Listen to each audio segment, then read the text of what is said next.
money's in the mail for cheering. Good evening, folks. I'm Hollis Thomas, a proud Air Force veteran. I don't know why some of these others mentioned branches. I didn't know that there were any other branches. But we're delighted to be here. And I want to thank the ASAP group for affording us the opportunity to do this.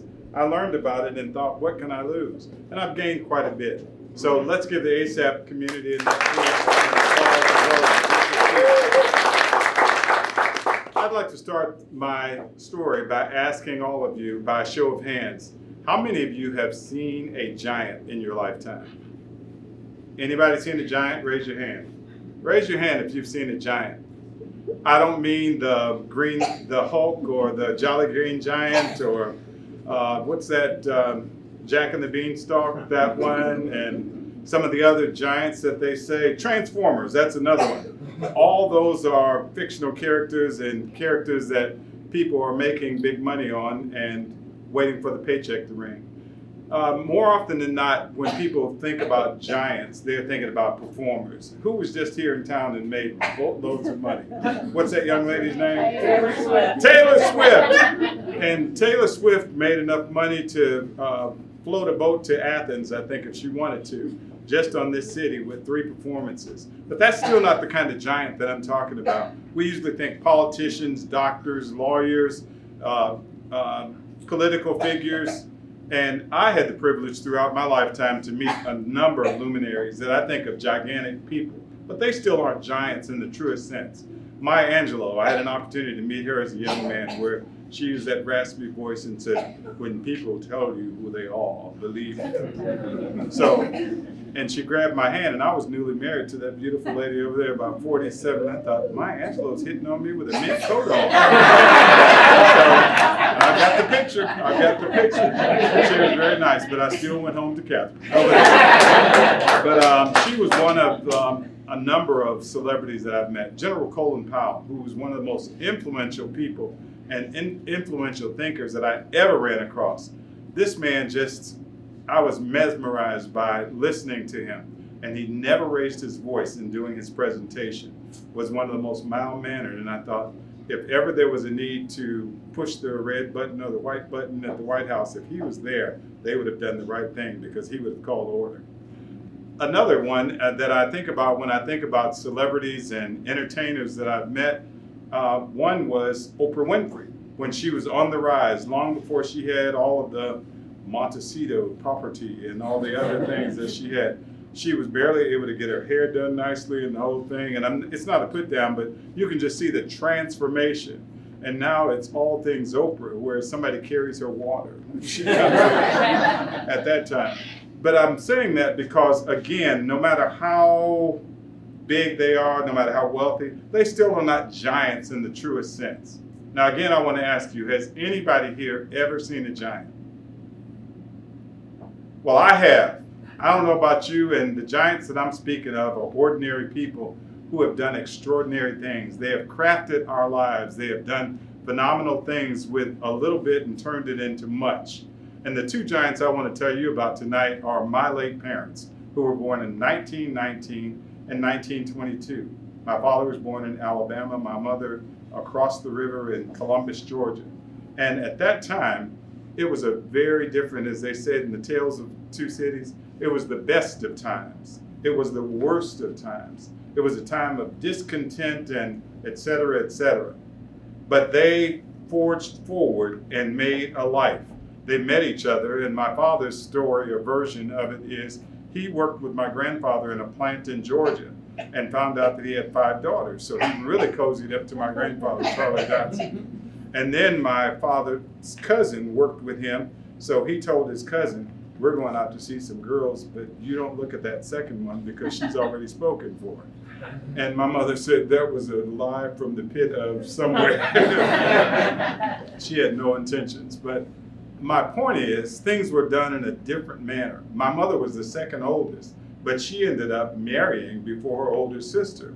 Her older sister, my Aunt Viola, didn't think that the sun was supposed to rise nor set without her permission. So she was just too put out by my mother marrying out of order. That was kind of a Southern thing. So it was not long after my mother met my father and married him that Aunt Viola had a beau, and she ended up moving away because he was a serviceman in something called the Army. And I'm sharing that with you because these are the people who shaped and crafted who I am in more ways than I ever imagined. I'm 73, and I didn't realize what a tremendous impact these giants in my life made and did. My mother and father, because of the times, let's be candid, they were the best as the worst with regard to race relations, education, and just civil rights, period. They were not afforded the opportunity to go and further their education like I have. I have surpassed what they did, but I am the dream that they envisioned for themselves as well as generations. I've got 2 of my 8 grandchildren here with me this evening, as well as my wife and son-in-law. And so you learn to have expectations. These giants had limited education, limited income, limited resources, and I'm number 6 out of 8. Saved the best for last, but I'm not the last one. There were 2 more later. But they had a modest home in Alabama, which they sold and then migrated to East Chicago, Indiana in search of their American dream. And I owe them a debt of gratitude because my father was a kind of a silent partner in the marriage. He was not muted. He was very much a man, but he worked and believed he was supposed to take care of my mother as well as the children, anyone that he fathered. So he worked in the steel mill in East Chicago. He worked hard, dirty jobs, heated jobs. My mother was a stay-at-home mom, so sometimes my dad even picked up a second job and ended up working. His work ethic really, really encouraged me, as well as most of my siblings, to think hard and long about bringing in the bacon, but more importantly, doing it with dignity. My parents would migrate back to Georgia rather, for visits. But I noticed that being the youngest at that time, that they only traveled at night. And I didn't know, I thought, hey, Dad's got to work a shift, so we're going back. But my mother was very specific and very deliberate about her actions. This is where the gigantic part, she had a wisdom and a mother wit that you just don't see ordinarily. It was a time in the 50s, I was born in 51, where things were still not very good. She was even fairer than myself as a younger person. My father was a darker complected man, so they traveled at night to spare us the indignities of having to go to the back door of restaurants or having to go to something that said white and colored on there. And she would fix a feast and we would eat in the vehicle. So we thought we were at the drive-in just rolling on the highway. My older siblings later shared stories with me that we were stopped by the police oftentimes, and as young as I was properly stopped. And they got up and they wanted to flash a flashlight in my mother's face and my father's, and as my classmates said, they said some unkind things, but when they discovered she was a woman of color, just a fair complexion, they would usually leave them alone. But it was just, they protected us. That's why they were gigantic. We had no discussions about race. We had no discussions about hangings. We had no discussions about these things, but they were shrewd, they were particular, and again, they shielded us. Consequently, prior to Eleanor Roosevelt learning who she was, where they said, nobody can make you feel inferior unless you give consent. My mother, Chloe T. Dotson Thomas, had already coined that and put it in a bag for us and told us, look, if they've got any problems with you, tell them to come and see me. She was very matter of fact, and she ruled the roost. And I don't mean that in a negative sense. My father worked, as I told you, sometimes 16 hours, 12 to 16. She was not one of these, wait until your father gets home. I can handle this business right up in here, right now. And she was very particular about us learning. One of the incidents that I want to share with you is that at 3 going on 4 years old, I was reading, some of you are old enough to remember the Sunday papers where the comics and cartoons were. Raise your hand if you're old enough to remember that. All right, there's some oldies but goodies up in here. My brother, who is the superstar and the oldest one of the lot, he saw me with the cartoons or funnies, and I was reading. He said, give me that paper right now. And I said, I'm reading it. Give it to me. You can't read. My mother recanted and told me the story that at that moment I began to read verbatim. And she did as only a mother who's in charge said, he'll give it to you when he's done. She learned I could read. I was employed. It was my first job. It was not legal. I became her passer because she knew that I could read, and so I ended up getting the job of passing the herbs, the spices, and things, and I still wasn't tall enough to be by a stove legally. So she gave me one of those metal carts, that crates that the milkman used to deliver. Anybody else old enough to remember those, the milk carton? So I would stand up on top of that, and it took me a while to get to an apron, but eventually I worked on one. But meanwhile, I brought this prop just so you could see the child labor laws were not being enforced. But I was there, and it caused a passion and a desire and interest on my part in cooking, because she cooked so fast and the food was always delicious. And I started to ask her, how much do you put in? This much. How much is that over there? That much. And she was a great Southern cook coming out of there. She knew about, gravies and sauces, and she even cooked some for a living. But one of the things that I didn't realize, and this is where the giant comes in at, she never talked about visiting anybody else. We did our chores, and then when we would come home, there were often things that the dishes started to change. And I thought, what is a taco? And so then there were pierogies, there were some other dishes from Europe, and I thought, she didn't buy this stuff, so she made it. I didn't know that she had befriended other women from Hungary, from Poland, from Czechoslovakia, and some of the others that had come to America looking for the dream. Latino women, that they got together, and she never discussed this. This was not children's business. This was grown folks' business. And she started having these delicacies. But in turn, she taught them about doing Southern fried chicken, homemade biscuits, and some of the gravies and different things, because again, they could cook. She was the second daughter. So she had to crank it out, and often was in charge.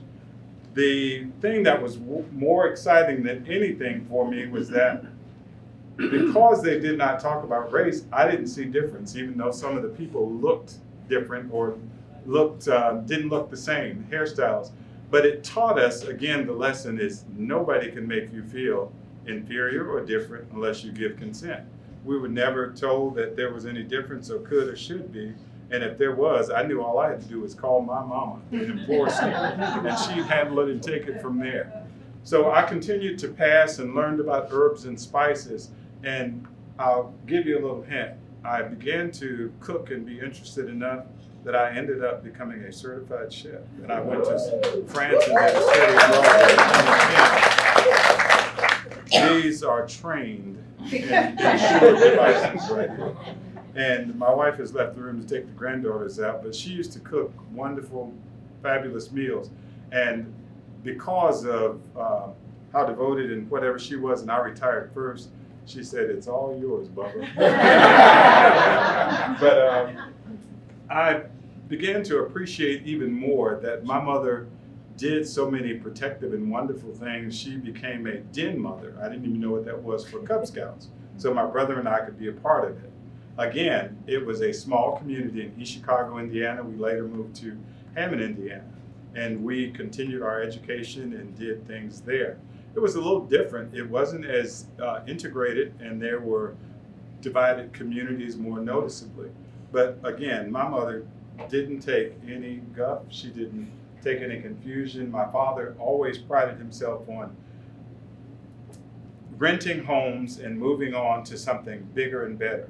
And I patterned my practices after the same thing. When my wife and I were renters, I always wanted to go with something better, shinier, more spacious, and she has thanked me for that.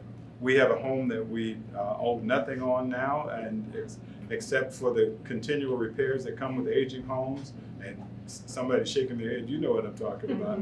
There's always something. You fix one thing, and then the hot water heater goes out, the plaster. We had bees in the wall this year, so Orchid is my friend now. But I'm sharing these things with you because this giant created so much confidence and created so much you can, I can, and my father's example with the work ethic, that I just thought that we lived a great American dream in life. I tell people that my family, my parents migrated from the South in search of the American dream. Regrettably, they passed on before they found it, but I'm still searching for it. I believe that generations to come in my family will know it because of it's a transferable thing. My dad had a philosophy that life is like being a relay runner. You must not just be able to catch the baton. You've got to pass it. There's a rhythm. You ran track, didn't you? No, but I'm saying, and I didn't realize that. And he talked in simple riddles. He would say things like, it's going to rain, son, it's going to rain. And I'm saying, but the sun is shining now. Why is this man talking about rain? What he meant was you always store something for a later day, for a rainy day. You don't spend everything that you have. And when people were spending a lot of money, he said that money's burning a hole in their pocket. And as a kid, I'm thinking, I don't see any fire on those pants. So you learn that they talked in riddles. Another thing is, in the South, they didn't say things openly like we do now, and there's nothing left to their imagination. There's all kind of hygiene products, sanitary this, and date something. I'm glad my grandkids are coming. But no, it's like there's no holds barred. And it was a different time, a kinder and gentler nation. But my mother and her instinctive guiding and nurturing us protected us, guided us, but never poisoned us either. My older brother, I told you about the superstar, not him. He did and went through school with no trouble and went and was in the military. My next oldest brother got a job during the time he was in high school, and he was working for Pepsi-Cola, the soft drink people. He began to make money and thought he was big man on campus.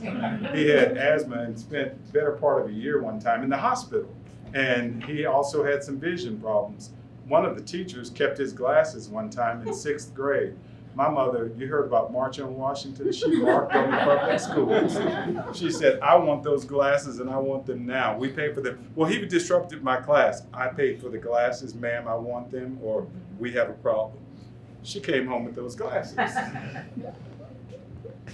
That same brother, because he was making so much money, he decided, I don't need this thing called a high school diploma. And my mother reminds you, my father were denied the opportunity to further their education. She said, there is no way that you or any other child in this Thomas household is not going to get what I sent you out there for. So he said, well, I'm 19 now. She said, yes, but you still don't have a diploma.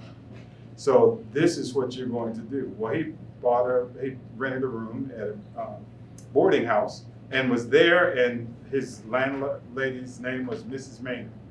He was there, and she got a call from the school. We lived in Hammond. He was living in East Chicago, essentially breaking the law and wasn't even living where he was supposed to be in school. The school secretary or nurse called, is James not feeling well? She said, I think he will be this afternoon. She got into the car. We had one car, and if my dad was working one of those 2 jobs, she would get a ride to the steel mill where he worked. The guards at the guard check knew Mrs. Clotie Thomas is here. Let her come through. And so, and she was very agreeable. She wasn't aggressive and haughty, but she had 8 children, and she saw about all of them. But back to James, the quitter that wanted to leave school. She went to his landlord's house and took the Board of Education a stick with her and said, Mrs. Maynard, I need to see James. He's back there, Mrs. Thomas. She was right there. She went in, and when she's there talking to him, and Mom, what is wrong? I need to get your attention. I need to get up. And so he's like, I worked a double. She said, I don't care if you worked a triple. You are descended from people who were denied an opportunity. We had to go through all of these Plessy versus Ferguson and all these other acts of laws and whatever for you to get an education. If you don't get up, get cleaned up, and get to that school before the afternoon bell has rung for your next class, I'll be at Pepsi-Cola. He said, what are you going there for? She said, to sit outside of the president's office to have you terminated today. And he said, oh, don't do that. She said, have you ever known me not to keep my word? He got up in a hurry and was out there real quick, and the whole thing. He finally did. You'll be pleased to know, folks. He was probably 21 when he got his diploma, but they kept calling him. He had finished school long before. James, your diploma is here. He said, they're trying to punk me and trick me. I don't know. But long story short is he followed the blueprint that giant, our mother, set for him. And guess what? He became the most ridiculously tough on all of his children. Get your school and get this. And I'm like, the pot is definitely calling the kettle black. But all of his children are very accomplished people, and grandchildren are too. But he said it taught him a good lesson. One of the reasons that I'm sharing these things with you is that it's not where you start, it's where you finish. And if you're old enough to remember Bishop Desmond Tutu, he talked about Ubuntu. Ubuntu means our humanity. Because of our humanity in each other, we are who we are and will become who we are. And a lot of people don't understand that, but because of the investment my mother and father and the people that they surrounded us in, we had Ubuntu, the humanity, the courage, and the desire. And I hope my grandchildren here, as well as the older 6 that are, the one younger and the other older 5 that are not here, understand that my wife and I very much like my mother as well as father. We were both first-generation collegians, my wife. I usually tell the story that she saw me on campus, fell hopelessly in love. That's not the actual story, but that's for the next storytelling class. But I am just excited about this opportunity to do and to share with you what we're doing because, again, because of who we are and the investment that we make in other people, we have become significant people. I brought this up as a prop because an English teacher named Marion McCourt told us that whenever you write or speak about somebody, your story must ring true. I wrote an essay about my mother. I said, like the American flag, she rises early in the morning, regardless of what the weather is, regardless of the climate or the temperature, and without fail, you can tell what the day is going to be like, and the flag is going to still be there. At the evening, just like the flag is retired, she would retire, and sometimes after being completely exhausted and getting some rest.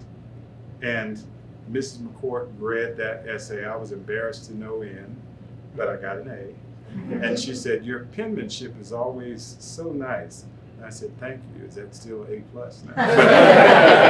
But I'm sharing that with you is that we are walking and living with giants, and many times we don't realize because of their investments. We do, and we have traveled the world. I'll end with this, that the most expensive and recent trip that I've taken has been to West Africa, South Africa, and Spain. I went on a 21-day cruise that my wife helped me put together, and it was a very expensive endeavor, but I appreciate even more now. These are rocks, and all of you are going to have to keep a secret. These are rocks and sand from Goree Island, an island that was used to keep people enslaved and captured until they came. There's a good possibility some of my ancestors may have passed through there. I don't know for sure, but I do know that I am from people that have dint of will, courage, and are resilient giants. Thank you so much.